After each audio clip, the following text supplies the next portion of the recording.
सकट माता की जय। जय हो गणेश जी महाराज। एक साहूकार एक साहूकारनी थे। वह धर्म पुण्य को नहीं मानते थे, जिनके कारण उनके कोई बच्चा नहीं था। एक दिन साहूकारनी पड़ोसी के घर आई।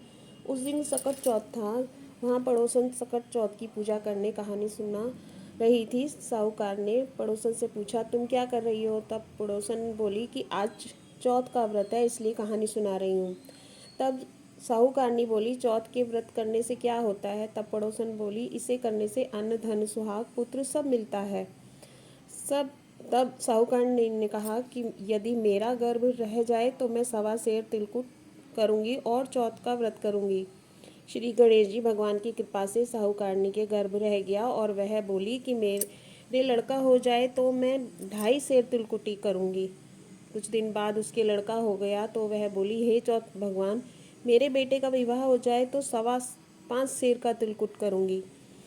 कुछ वर्षों बाद उसके बेटे का विवाह तय हो गया और उसका बेटा विवाह करने चला गया, लेकिन उस साहूकारनी ने तिलकुट नहीं किया।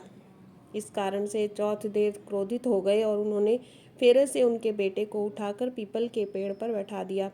वहीं वर को खोजने लगे और वे नहीं मिला। हताश होकर सारे लोग अपने अपने घर को लौट गए। इधर जिस लड़की ने साहूकार के लड़के का विवाह होने वाला था, वह अपनी सहेलियों के साथ गणगौर पूजने के लिए जंगल में दूब लेने गई। तभी रास्ते में पीपल के पेड़ से आवाज आई, ओ मेरी अर्धविहारी आई है। इसके बाद वह धीरे धीरे सूख कर कांटा होने लगी। एक दिन लड़की की माँ ने कहा कि मैं तुम्हें अच्छा खिलाती हूँ, अच्छा पहनाती हूँ, फिर भी तुम सूखती जा रही हो, ऐसा क्यों? तब लड़की अपनी माँ से बोली कि वह जब भी दूब लेने जंगल जाती है तो पीपल के पेड़ से एक आदमी बोलता है, ओ मेरी अर्धविहारी। उसने मेहंदी लगा रखी और सेहरा भी बांध रखा है। तब उसकी माँ ने पीपल के पेड़ पे जाकर देखा, वह तो उसका जमाई ही है।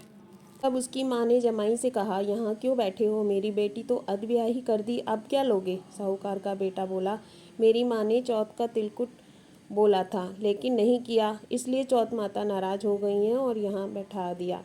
यह सुनकर लड़की की माँ साहूकार के घर गई। उसने पूछा, सकट चौथ का कुछ बोला है क्या? तब साहूकारनी बोली, तिलकुट बोला था।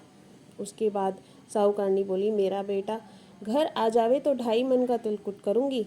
इससे भी गणेश भगवान प्रसन्न हो गए और बेटे को फेरों में लाकर बैठा दिया। बेटे का विवाह धूमधाम से हो गया। तब साहूकार के बेटे और बहू घर आ गए और साहूकार ने 2.5 मन तिलकुट किया और वो बोली, हे चौथ देव, आपके आशीर्वाद से मेरे बेटा बहू घर आ गए, इससे मैं हमेशा तिलकुट करके व्रत करूंगी। इसके बाद सारे नगर वासियों ने तिलकुट के साथ सकट व्रत करना प्रारंभ कर दिया। हे सकट चौथ, जिस तरह साहूकारनी को बेटे बहू से मिलवाया, वैसे ही हमको मिलवाना। यह कथा कहने सुनने वाले का भला करना। बोलो सकट चौथ माता की जय। जय गणेश जी महाराज। गणेश जी की कथा। एक बुढ़िया माई थी। मिट्टी के गणेश जी पूजा किया करती थी। रोज बनाए रोज गल जाए। एक सेठ का मकान बन रहा था। वह बोली, पत्थर का गणेश बना दो। मिस्त्री बोली, जितने हम तेरा पत्थर का गणेश कहेंगे उतने मैं दीवार न चिन लेंगे। बुढ़िया बोली, राम करे तुम्हारी दीवार टेढ़ी हो जाए। अब उनकी दीवार टेढ़ी हो गई। चीने न ढहवे। यह कहते कहते इस तरह करते करते शाम हो गई।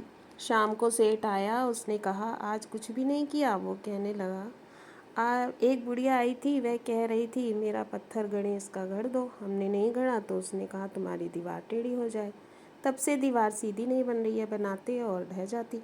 सेठ ने बुढ़िया बुलवाई। सेठ ने कहा, हम तेरा सोने का गणेश गढ़ देंगे, हमारी दीवार सीधी कर दो।